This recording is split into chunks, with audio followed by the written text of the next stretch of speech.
반갑습니다. 금속을 사랑하는 수강생 여러분, 성유경입니다. 지난 시간에는 철강 재료의 역사에 대해서 살펴봤고요.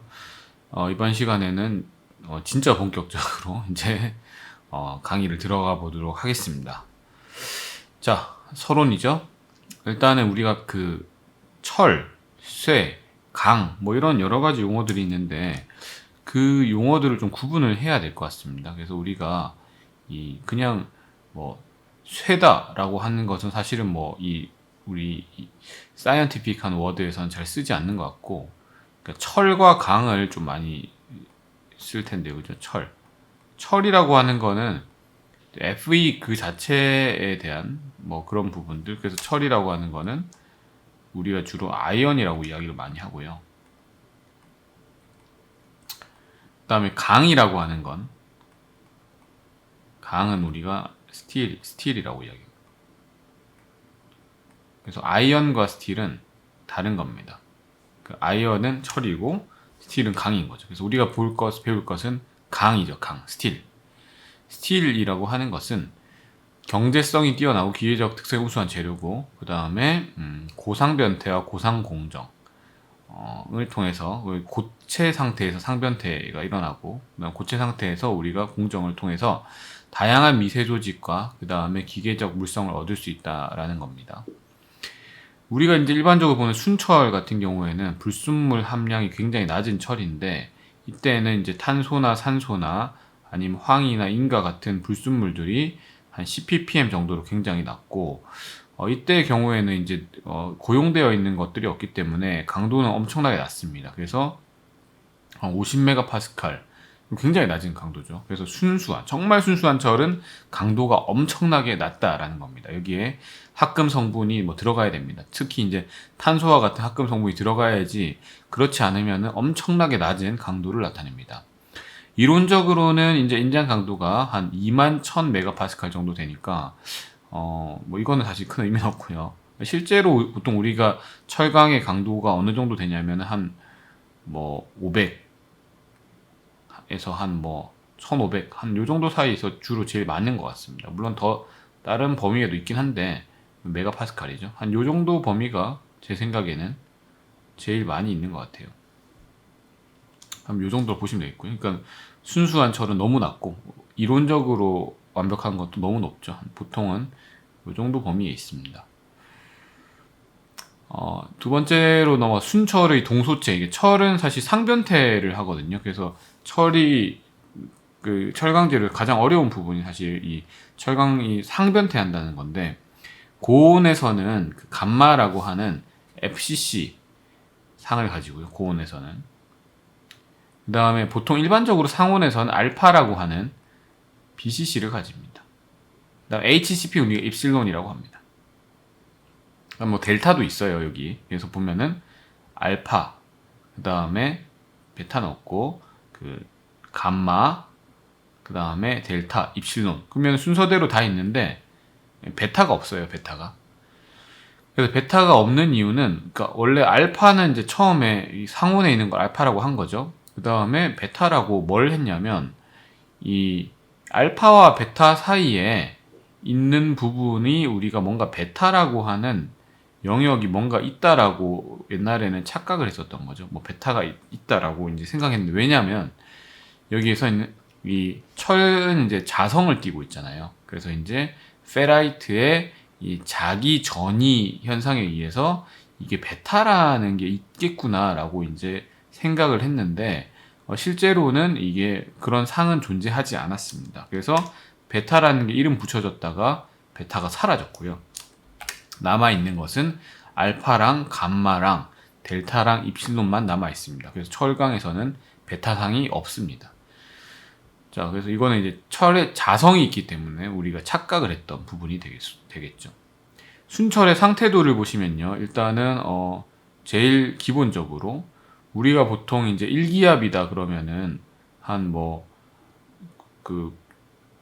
1kB가 이제 987 atm 이렇게 정도 되니까 1 atm이 우리가 1기압이잖아요. 그래서 이렇게 여기만 해도 1kB가 이제 지금 킬로바니까 엄청 고압을 이야기하는 겁니다. 그래서 우리가 있는 세상은 거의 한 이 앞쪽에 요쪽이라고 보시면 되겠습니다. 우리는 요쪽에서 이제 왔다 갔다 하면서 보는 건데 지금 이거는 뭐 그 지구의 뭐 내핵이나 외핵에 해당되는 뭐 그런 부분들까지 다 커버가 되는 거죠.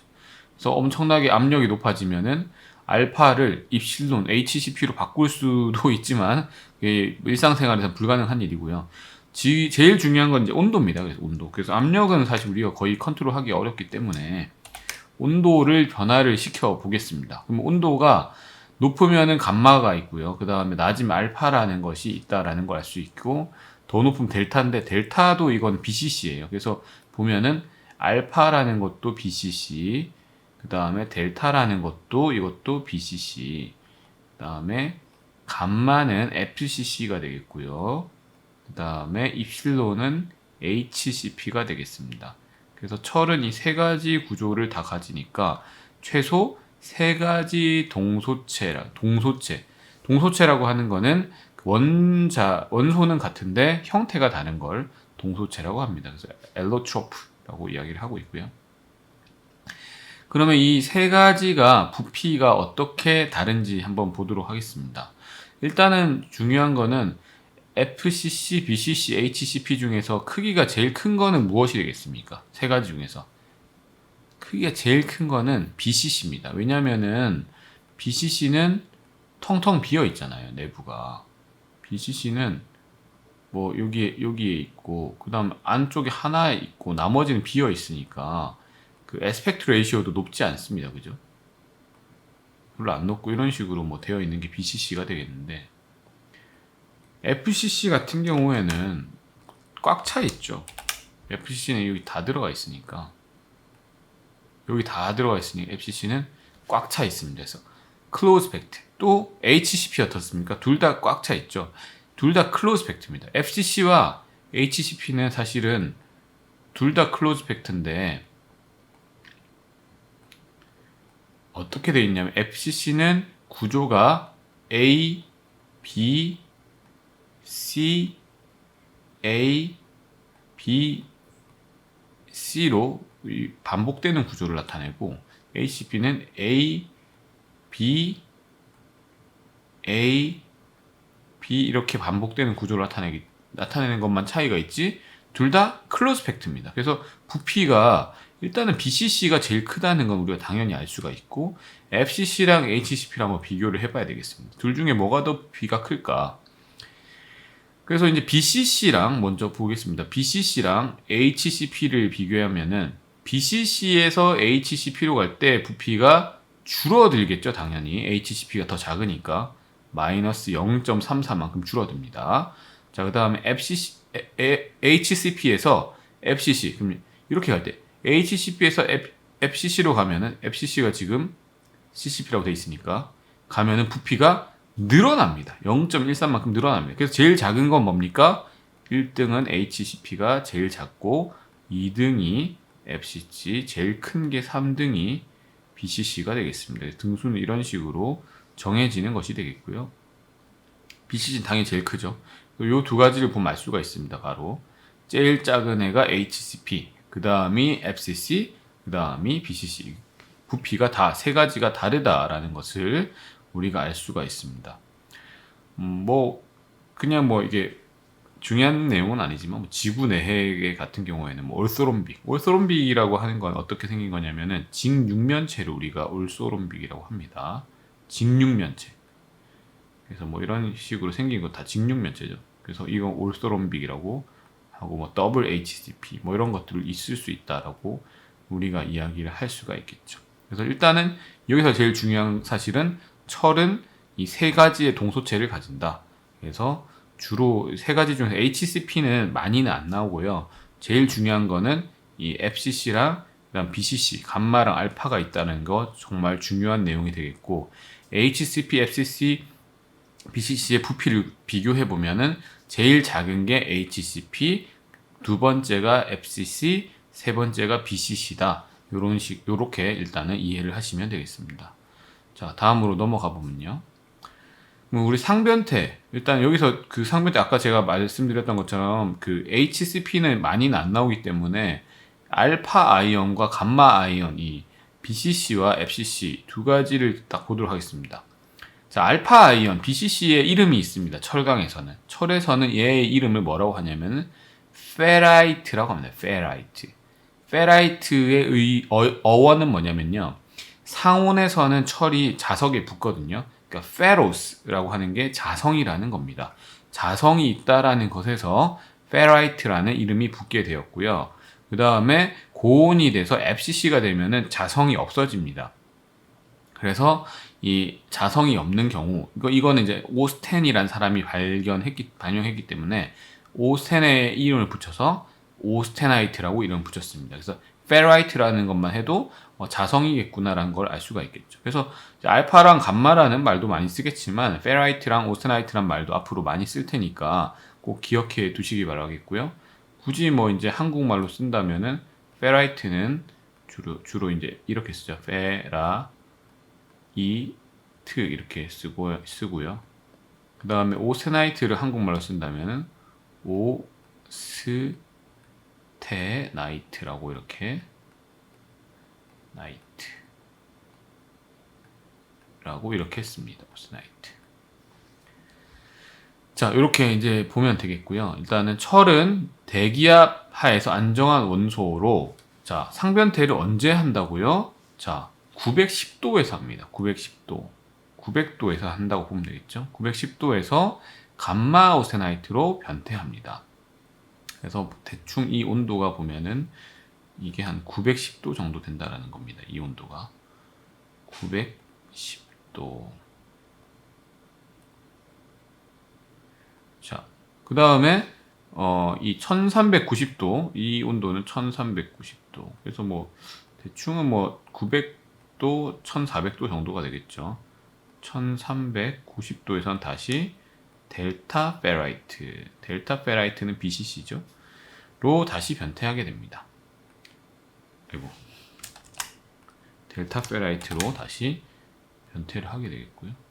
자, 델타 페라이트는 알파 페라이트와 결정 구조는 똑같습니다. BCC입니다. 둘 다. 근데 이제 고온에서 있기 때문에 그냥 편의상 델타라고 부르고 있고, 이 용융은 1536도죠. 그러니까는 여기서 녹을 때까지는 안정상으로 존재합니다. 그래서 고온에서의 페라이트를 델타 페라이트라고 이야기를 합니다. 자, 그러면 여기에서 부피가 우리가 변한다 그랬잖아요. BCC가 부피가 크다 그랬죠. 자, 그럼 여기에서 우리가 천천히 이 볼륨 퍼 애톰이니까 천천히 온도를 올림에 따라서 부피가 어떻게 되는지 보도록 하겠습니다. 자, 온도를 높이면은 그 부피가 어떻게 될까요? 그럼 훨씬 더 잘 자유롭게 이동할 수 있기 때문에 부피가 증가하겠죠. 그래서 온도를 높이면 부피는 당연히 증가하게 됩니다. 온도를 높임에 따라서 부피가 계속 조금씩 증가하다가 어떤 지점에서 상변태가 발생하게 되는 거죠. 그래서 알파는 더 이상 안정하지 못하고 감마로 상변태가 일어나게 되면 갑자기 온도가 뚝 하고 온도가 아니고 죄송합니다. 갑자기 볼륨 부피가 뚝 하고 떨어지게 됩니다. 그 이유는 BCC보다 FCC가 부피가 작기 때문이죠. 그래서 이 떨어지는 것을 보고 이때 상변태가 일어났구나 라는 것을 알 수가 있습니다. 그 다음에 다시 부피가 증가하기 때문에 쭉 이렇게 올라가겠죠. 올라가다가 어느 순간 갑자기 또 BCC로 상변태가 일어나게 되면 부피가 또 쭉 하고 증가하게 됩니다. 그래서 부피의 변화를 보고 우리가 상변태가 언제 어떤 온도 몇 도에서 일어났는지를 잘 알 수가 있겠죠. 그래서 이게 굉장히 중요한 그래프가 되겠습니다. 그래서 알파, 그 다음에 감마, 델타 이런 식으로 왔다 갔다 할 수 있고 반대로도 할 수 있겠죠. 그럼 델타에서 쭉 온도를 내려보겠습니다. 온도 쭉 내렸는데 갑자기 온도가 툭 떨어지면 감마가 만들어졌네. 쭉 온도 내리다가 계속 제가 실수했네. 부피가 갑자기 툭 올라가면 알파가 만들어졌네 라고 볼 수가 있겠죠. 그래서 부피 변화로 상변태가 어느 온도에서 일어나는지를 알 수가 있습니다. 이게 나중에 이제 실험적으로 보면은 이 딜라테이션이거든요. 그래서 딜라테이션은 이제 부피 변화로 측정하는 장비입니다. 그래서 그 장비로 우리가 이 측정을 할 수가 있어. 언제 상변태가 일어나는지. 딜라토미터, 딜라테이션 이렇게 이야기하는 그 장비로 측정을 할 수가 있습니다. 자, 여기에서 중요한 딱 키 포인트는 알파 철을 우리가 페라이트라고 부른다는 거, 그 다음에 감마 철은 오세나이트라고 부른다는 거, 두 가지가 중요하고요. 그 다음에 여기에서 상변태가 일어날 때 부피가 변한다라는 것이 중요한 사실이 되겠습니다. 자, 그 다음으로 넘어가겠습니다. 자, 여기 그림이 잘 그려져 있죠. 그래서 알파 아이언, 알파 철과 그 다음에 감마 아이언, 감마 철. 그래서 왼쪽에 있는 것이 여기서 BCC, 이 BCC 그림이 그려져 있죠. 이게 알파 철이고 오른쪽에 있는 것이 FCC, 이게 이 감마 철이 되겠습니다. FCC는 그 클로즈 팩트 스트럭처. 그래서 조밀 충진 구조이기 때문에 이렇게 빽빽하게 있는 것들을 알 수가 있습니다. 두 가지가 다르게 되겠고 당연히 FCC가 BCC보다 훨씬 더 조밀한 충진 구조를 가지고 있습니다. 자, 그러면은 여기에서 공극, 우리가 이제 interstice라고 하는 것을 이제 중요하게 봐야 되는데, 여러분들이 그 강화 기구들 중에서 고용 강화라는 것을 들어본 친구들이 있을 겁니다. 자, 고용 강화라는 것은 무슨 말이냐면 철이 있고 그다음에 철에다가 탄소라는 원자가 그 철 원자들 사이사이에 들어갔을 때 훨씬 더 강화 효과가 있다라는 거죠. 탄소가 요 사이에 막 들어갈 수가 있거든요. 들어가면은 꽉 끼게 되니까 강도가 어떻게 되겠습니까? 강도가 굉장히 높아지는 현상이 나타날 겁니다. 그러면은 아무데나 들어갈 수는 없겠죠. 들어갈 수 있는 자리가 정해져 있습니다. 들어갈 수 있는 자리는 두 가지가 되겠는데요. 첫 번째는 사면체 자리가 되겠고 두 번째는 팔면체 자리가 되겠습니다. 각각 보도록 하겠습니다. 사면체 자리는 실제 사면체를 그리면 됩니다. 자, 여기에서 이 그림에서 BCC에서 사면체를 그려보겠습니다. 이 중심에 있는 원자, 이 또 중심에 있는 원자, 코너에 있는 원자, 이 네 가지를 연결을 하면은 하나의 사면체가 나오죠. 그럼 사면체 사이에 이 공간이 비어 있을 겁니다. 그럼 이 공간이 비어 있으니까 그 사이에 검은색의 지금 탄소 원자가 들어가면은 강화 효과가 있겠죠. 이게 바로 이 사면체 자리에 들어가는 탄소의 강화 효과, 그럼 고용 강화 효과가 되겠습니다. 또 이제 BCC에서 팔면체를 찾아보겠습니다. 이건 굉장히 쉽게 찾을 수 있죠. 자, BCC의 이 중간에 있는 센터에 있는 이 원자랑 센터에 원자가 있죠. 그 다음에 또 그 한 칸 위에 있는 센터에 있는 원자. 그 다음에 그 꼭지점에 있는 원자들 이렇게 딱 걔들끼리 다 연결하면은 정확하게 정팔면체가 나옵니다. 정팔면체 딱 나오죠. 그럼 정팔면체에 요 검은색으로 그 점 찍은 것처럼 요 사이사이에 다 들어갈 수가 있겠죠. 그래서 이 정팔면체 자리가 있습니다. 그럼 BCC에서 보시면 아시겠지만 사면체 자리가 공간이 넓을까요? 아니면 팔면체 자리가 공간이 넓을까요? 당연히 이런 사면체 자리가 공간이 넓겠죠. 그래서 이 공간이 넓은 이 사면체 자리가 가장 큰 자리니까 그 카본들이, 탄소들이 이 사이에 있으면 편하게 있을 수 있겠습니다. 요 사이는 좁은 집, 여기는 뭐 원룸 같은 것이고 여기는 적어도 한 3, 40평대 되는 집이다라고 보시면 되겠습니다. 그 다음에 FCC 구조 보시겠습니다. FCC 구조 같은 경우에도 똑같이 이제 팔면체, 사면체 보겠습니다. 자, 먼저 FCC에서 뭐 사면체 먼저 볼까요? 똑같이 사면체. 자, FCC에서 사면체를 보려면은 여기에서 원자들이 아까 우리가 이 베이스에 다 있고 하니까 뭐 얼마든지 만들 수 있죠. 뭐 요거 뭐 요거랑 이거 연결하면 무조건 이게 뭡니까? 다 사면체죠, 그죠? FCC는 사면체 만들기가 굉장히 심플합니다. 뭐 그냥 아무거나 다 연결하면은 다 사면체 구조가 되니까 요 사이에 들어갈 수 있겠구나라고 생각할 수가 있고요. 그 다음에 FCC에서 제일 중요한 건 사실은 이제 팔면체 공극이죠. 왜냐면 생각해 보시면 아시겠지만 뭔가 물론 조밀 충진 구조긴 하지만 뭔가 상식적으로 느낌적인 느낌으로 봤을 때 여기에서 이 베이스들에 있는 것들을 다 이렇게 하고 나서 얘들을 또 다 연결을 시켜줍니다. 다 연결을 이렇게 시켜주면은 뭔가 가운데 비어 있는 것과 같은 느낌을 받죠, 그죠? 그러니까 뭔가 가운데 실제로 비어 있지는 않은데, 그러니까 뭔가 비어 있는 것과 같은 느낌, 비어 있죠, 실제로.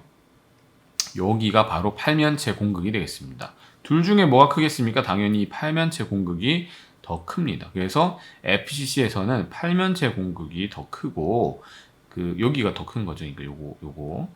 BCC에서는 사면체 공극, 요게 더 큰 겁니다. BCC에서는 사면체 공극이 가장 크다. 라고 일단 두 가지를 볼 수가 있겠습니다. 그러면 두 공극을 한번 보겠습니다. 탄소 원자들이 얼마만큼 들어갈 수 있는지 보게 되면은 BCC에서 사면체 공극은 한 크기가 0.29, 이게 한 사면체 공극이 0.29 정도, 반지름 R로 놨을 때, 그 다음에 팔면체 공극은 0.15 정도 되는 것을 알 수가 있고요. FCC에서 사면체 공극은 0.23 정도가 되는 것을 알 수 있고, FCC에서 팔면체 공극은 0.41로 가장 큰 것이 뭡니까? FCC에서의 이 팔면체 공극이 가장 큽니다. 옥타헤드랄 사이트가 가장 크죠. 재밌는 것은 FCC가 조밀 중종 구조지만 오히려 공극의 크기는 더 큰 굉장히 좀 재밌는 상황, 아이러니한 상황이 발생한 거죠. 자, 그래서 일단은 FCC의 팔면체 자리에 잘 들어가겠구나라고 생각을 할 수 있겠고, 그 다음에 뭐 BCC에는 그러면 사면체 자리에 잘 들어갈까 이렇게 생각을 해볼 수가 있는데, 그게 이제 모두가 다가 아닌 게 뒤쪽에 이제 나오게 됩니다. 이쪽으로 뒤쪽까지 가야 되네요. 네. 일단은 요거를 먼저, 요 페이지를 먼저 설명하겠습니다. 그게 다가 아닌 이유가, 일단은 보통 들어가는 게 탄소와 질소인데, 여기에서 탄소와 질소 같은 경우에 크기가 보통 어떻게 되냐면, 대략적으로 생각해보면 철을 우리가 이 크기를 1로 봤을 때 탄소와 질소의 크기가, 탄소가 생각보다는 크기가 큽니다. 생각보다는. 그러니까 굉장히 작을 것 같잖아요. 근데 탄소가 생각보다는 커서 한 60% 정도 크기가, 탄소가 60% 정도 크기입니다. 철 원자에. 그러니까 생각보다는 크기가 크죠. 그 다음에 질소는 0.57. 산소가 굉장히 의외로 작습니다. 산소가 0.47입니다. 그 다음에 산소는 이온이 되면 굉장히 커져요. 산소 자체는 굉장히 작은데 산소가 음이온 되면 커집니다. 그 다음에 제일 작은 게 뭐죠? 당연히 수소죠. 수소가 0.36. 수소도 작다라고 하는데 의외로 크기가 큽니다. 왜냐면은 1이라고 봤을 때 0.36 정도 되니까 대략 이 철 크기의 한 3분의 1 정도는 되는 겁니다. 수소가. 그러니까 수소, 나중에 뭐 그런 부분들도 좀 다룰 수 있지만 수소치성이라던가 수소의 역할 이런 것들도 상당히 의미가 있습니다. 이 강화 효과는 언제부터 있냐면, 이 탄소가 너무 많은 게 오히려 좋지 않습니다. 우리가 지난 시간에 뭐 탄소가 주철 같은 경우에는 뭐 3%, 4% 이건 너무 많은 거고요. 그다음 강철에서도 뭐 1%, 2%라고 했지만 그 정도도 너무 많은 겁니다. 탄소는 0. 몇 %만 들어가도 사실 충분합니다. 그래서 0.1에서 0.2 웨이트 퍼센트. 그래서 이게 웨이트 퍼센트거든요. 이게 웨이트, 무게고, 그러니까 웨이트죠. 여러분 중량이죠, 중량. 여러분들이 뭐 웨이트 트레이닝 한다고 할 때 그 웨이트입니다. 웨이트를 줄여서 WT, 줄임말이니까 뒤에 점을 붙인 거고, 퍼센트. 중량 분율이죠. 중량 분율. 의 굉장히 낮은 탄소 농도만으로도 큰 강화 효과를 보여주고 있습니다. 근데 이제 이 탄소나 질소가 이제 우리가 강화 효과에 있어서 두 가지가 크게 나눌 수 있잖아요. 첫 번째가 뭡니까? 침입형이고, 두 번째가 뭡니까? 고용 강화에 있어서 치환이에요. 침입형이 있고 치환형이 있고, 이건 흉 로데리 룰로 우리가 볼 수가 있는데, 크기가 작으면 사이사이에 끼어 들어가는 침입형이 되겠고, 크기가 크면 야, 너 나와. 내가 그 자리 대신 들어갈 거야 하고 들어가는 게 치환형이 되겠습니다. 크기가 15%보다 이상 차이가 나면은 주로 침입형이 가는 것으로 알려져 있고요. 요거보다 더 작은 차이가 나면은 치환형으로 가게 될 겁니다. 그러면 차이를 보니까 보통 다 이게 15% 이상 다 차이가 나죠. 그러니까 이 탄소와 질소 원자 크기가 뭐 철에 비해서 뭐 매우 사실 그 매우까지는 아닌 것 같은데 어쨌든 작기 때문에 침입형 용질 원자로 들어가게 됩니다. 그래서 그 사이사이에, 그래서 아까 우리가 봤던 것처럼 이 사면체, 팔면체 뭐 요 사이사이에 끼어 들어가는 거죠. 끼어 들어가게 되겠고, 보통 철이랑 크기가 비슷한 애들이 주로 어떤 애들이 있냐면은 망간이니 뭐 니켈이니 크로민이 하는 친구들이 있거든요. 이런 친구들은 철의 자리를 대신해서 치환형으로 주로 들어가게 됩니다. 자, 근데 이 재밌는 사실은 이 탄소나 질소가 BCC에서 제일 큰 자리는 어디라고 했나요? 아까 우리가 제일 큰 자리는 사면체 자리가 제일 크다라고 했었죠. 이 자리에 들어가는 게 제일 좋은데 어떤 현상이 발생하냐면 이 사면체 자리가 아닌 실제로는 팔면체 자리에 주로 들어갑니다. 자, 무슨 말이냐면요. 이 팔면체 자리는 자, 여기 두 개 사이에 여기만 껴 들어가면 되죠. 그죠? 요 사이에 껴 들어가면 되고 요 두 개 사이에만 딱 껴 들어가면 되니까 두 명이 있는데 그 사이에만 딱 들어가면 됩니다. 그러니까 이게 들어가기가 쉬운 거죠. 나오기도 쉽고 들어가기도 쉽고. 근데 이 사면체 자리는 요 사면체 안의 요 안에 꼭 들어가야 되니까 이 네 개의 철 원자와 다 인접해야 됩니다. 그러니까는 그러니까 좁은 구멍 같은 거죠. 그러니까는 방은 넓은데 예를 들자면 방은 뭐 3, 40평, 50평, 70평 되는 집인데 문은 완전히 그 강아지나 고양이가 들어가는 문만 있는 겁니다. 그럼 잘 못 들어가겠죠. 그래서 사면체 자리에는 잘 못 들어갑니다. 주로 들어가는 것은 그래서 팔면체 자리, 옥타헤드랄 사이트에 들어갑니다. 그래서 여러분들이 굳이 외울 필요가 없는 게 이 FCC나 BCC 모두 많이 들어가는 사이트는 이 팔면체입니다. 그래서 옥타헤드랄 사이트에 많이 들어가기 때문에 요것만 아시면 되겠죠. 어차피 제일 많이 들어가는 거는 옥타헤드랄, 팔면체 자리에 제일 많이 들어간다 라는 것을 알 수가 있습니다. 그래서 요 사이에 들어가기 어렵기 때문이죠. 자, 그 다음에 이 오스트나이트 같은 경우에는 페라이트보다 아까 우리가 공극이 더 크다 그랬죠. 큰 공극을 가지기 때문에 이 탄소나 질소가 훨씬 더 많이 들어갈 수 있습니다. 오스트나이트 내부에. 그래서 여기는 팔면체 공극 같은 경우에 0.41이 되기 때문에 훨씬 탄소가 많이 들어갈 수 있습니다. 많이 들어갈 수 있다. 많이 녹을 수 있다. 많이 포함될 수 있다라는 것을 우리가 어떻게 표현하냐면 바로 고용도라고 이야기를 하고 있습니다.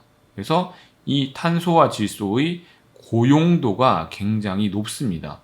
이게 지금은 여러분들이 어떤 중요한 의미를 나타내는지 모를 수도 있지만은 이 오스테나이트의 고용도가 탄소 고용도가 페라이트보다 높다는 것이 나중에 엄청나게 많은 일들을 한다라는 것을 알 수가 있을 겁니다. 그래서 처음에 지금 중요한 거는 이 오스테나이트의 고용도, 탄소 고용도가 페라이트보다 높다라는 것을 일단 알아두시기 바랍니다.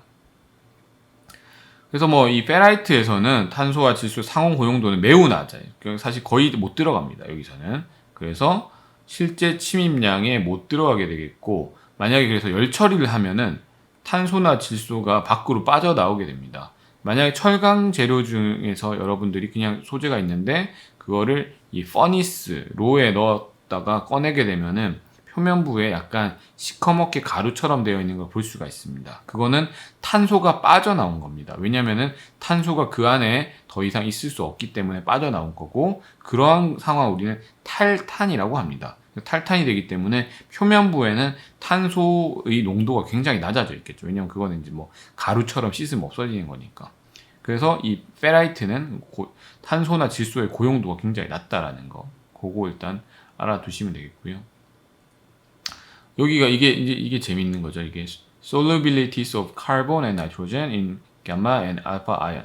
자, 여기서 보시면은 자, 탄소와 그 질소의 각각 고용도를 보겠습니다. 자, 여기 보시면은 1150도는 우리가 아까 900도 이상이면은 오세나이트다라고 그랬잖아요. 그러면 1150도면은 오세나이트인 겁니다. 그 다음에 723도는 이거는 페라이트겠죠. 그죠? 그래서 1150도에서의 이 솔루빌리티는 고용도는 2% 정도 됩니다. 그러면은 철의 탄소가 거의 2% 가까이는 그 팔면체 자리, 옥타에드랄 사이트에 고용될 수 있다는 겁니다. 그 안에 포함할 수 있다라는 거죠. 근데 이제 이 723도가 되면은 그 좀 떨어지. 이거는 그거죠. 이 감마 아이언이 그러니까 723도에도 감마인 경우가 있겠죠. 왜냐면 가끔 조성이 다르고 하면은 그래도 많이 떨어집니다. 근데 이게 만약에 알파다. 그럼 723도 같은 723도라 하더라도 0.02입니다. 0.02. 엄청나게 떨어지죠. 엄청나게 떨어집니다. 거의 100분의 1 수준으로 떨어집니다. 그러면은 탄소가 원래는 이 오세나이트에는 100개가 안에 들어 있었는데 그 중에 99개는 나가야 되는 겁니다. 밖으로. 근데 상온까지 떨어지면 더 심각해집니다.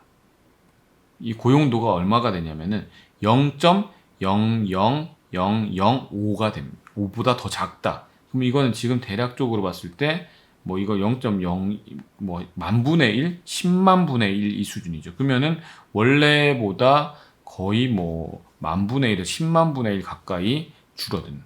그러면 원래는 엄청나게 그래도 탄소들이 고용되어 있었는데 이제는 집을 떠나야 되는 그런 상황이 오는 겁니다. 질소는 어떨까요? 질소도 비슷합니다. 질소도 이 오세나이트일 때는 한 뭐 2.8, 2.35 정도 고용되어 있는 걸 볼 수가 있는데 이 페라이트로 오게 되면은 0.1, 또 상온까지 오게 되면은 0.00001 이렇게까지 낮아지는 것을 알 수가 있죠. 그러니까 이렇게 많이 낮아지기 때문에 고용되어 있지 못하고 빠져나오게 됩니다. 이게 이제 엄청 중요한 사실이 되겠죠. 그렇기 때문에 굉장히 다양한 미세 조직들이 만들어지게 되는 겁니다. 다양한 미세 조직들이 만들어진 이유가 여기에 1.4 여기에 나와 있고요.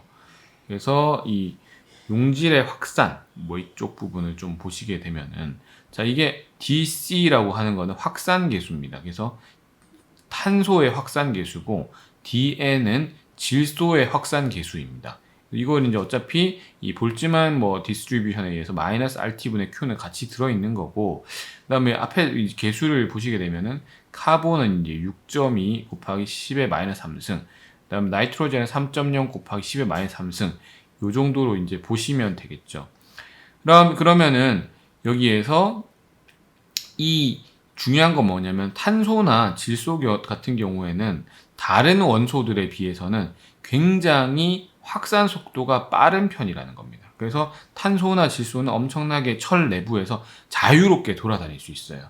예를 들자면 여러분들 중에서도 수영을 잘 하는 친구가 있고 수영을 못하는 친구가 있을 겁니다. 그러면은 수영을 잘 하는 친구는 물 안에서 굉장히 잘 돌아다닐 수가 있겠죠. 근데 수영을 잘 못하는 친구는 물 안에서 돌아다니기 힘들 겁니다. 여러분들이 물을 원자들이 막 쌓여 있는 것이 생각하고 수영을 잘하는 친구는 바로 탄소나 질소 같은 친구들입니다. 그래서 막 물 안에서 마음대로 돌아다니고 수영을 잘 할 수 있는데 수영을 못하는 친구들은 다른 원소라고 보시면 되겠습니다. 그럼 뭐 예를 들자면은 크롬이나 망간이나 니켈 같은 원소들은 탄소나 질소처럼 자유롭게 돌아다니지를 못합니다. 왜냐하면 수영을 잘 못하기 때문이죠. 그래서 이 확산 속도가 엄청나게 차이가 있고 이 탄소나 질소의 확산 속도가 굉장히 빠르기 때문에 이런 것들을 나중에 뭐 침탄 처리, 그다음 질화 처리 이런 것들로 활용을 할 수가 있습니다. 그래서 침탄 처리를 하게 되면은 탄소를 표면부에 두게 해서 경도를 질화 처리도 똑같습니다. 질소를 표면부에 고용시켜 가지고 경도를 높인다라던가 이런 부분들에 응용을 할 수 있는 게 바로 이 탄소와 질소들의 이런 특징 때문에 응용을 할 수가 있게 되겠습니다.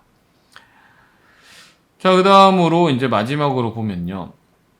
우리가 아까 이야기했던 거 결국에 치환형이랑 침입형 원자로 비교해 봤을 때는 당연히 이제 치환형 원자가 훨씬 더 느리겠죠. 덩치가 큰 애들입니다. 엄청나게 몸무게도 막 무겁고 엄청 큰 애들은 느리겠죠. 그래서 이 치환형 원자들이 훨씬 더 느리게 되겠고, 따라서 균질화 처리나 뭐 이런 여러 가지 열 처리를 했을 때도 치환형 원자는 시간이 엄청나게 많이 걸리고 침입형 원자는 시간이 별로 걸리지 않습니다. 자, 그러면 확산 속도 자체는 어디가 빠르냐? 확산 속도는 당연히 페라이트가 빠릅니다. 왜냐면은 페라이트 같은 경우에는 빈 공간이 있죠. 그 오스나이트 같은 경우에 조밀 충진 구조이기 때문에 빈 공간이 별로 없어서 확산하기가 어려운데, 그러니까 다 꽉 차 있으니까 여기에서 내가 다른 애를 밀어야만 내가 움직일 수 있습니다. 하지만 이 페라이트 같은 경우에는 공간들이 조금씩 여유가 있으니까 내가 이만큼 가는 것들, 그 다음에 이 친구 또 이만큼 가고 뭐 이런 식으로 여유가 있겠죠. 이 친구가 안 떠나도 내가 이만큼 이미 갈 수 있으니까 훨씬 더 확산이 빨리 되는 겁니다. 오스나이트 같은 경우에는 이 친구가 가려면 또 이 친구도 이 앞에 이 친구가 있고 또 앞에 이 친구가 있으니까 다 같이 움직이지 않으면 하나도 움직일 수가 없습니다. 그래서 이 감마 아이언, 이 오스나이트는 굉장히 그 확산 속도가 페라이트에 비해서 느릴 수밖에 없다라는 거 말씀드릴 수가 있겠고요. 그런 부분들을 이제 수치적으로 보게 되면은 이 오세나이트에서의 이런 디퓨전 코에피션트, 확산 속도 보시게 되면은 한 대략적으로 한 10의 마이너스 7승, 마이너스 13승, 마이너스 12승 이런 식으로 굉장히 느린 것을 볼 수 있는데, 알파 아이언에서는 10의 마이너스 6승, 마이너스 6승 이런 식으로 엄청 빠른 거죠. 자, 예를 들어 같은 거 비교해 볼까요? 카본 10의 마이너스 7승인데 이거 10의 마이너스 6승이니까 10배는 빠른 겁니다. 그 다음에 FE 같은 경우에 10의 마이너스 13승, 여기 없네요. 자, 그러면은 다른 거 볼 거예요. 뭘 볼까요? 여기 있는 거 서로 보겠습니다. 여기에다가 뭐가 있을까요? 밑에 있는 걸 좀 봐요. 코발트 볼까요? 24.0에 10에 마이너스 12승, 그 다음 이거 10에 마이너스 11승. 그러니까 이게 밑에 그 페라이트가 10배 정도는 보통 거의 다 빠르다라고 볼 수가 있겠습니다. 요까지가 일단은 철 속의 용질 확산 부분이 되겠고요. 그 다음 아까 앞에 다루지 못했던 요 변태 기구 쪽이랑 또 나머지 부분은 또 다음 시간에 공부하도록 하겠습니다. 예, 감사합니다.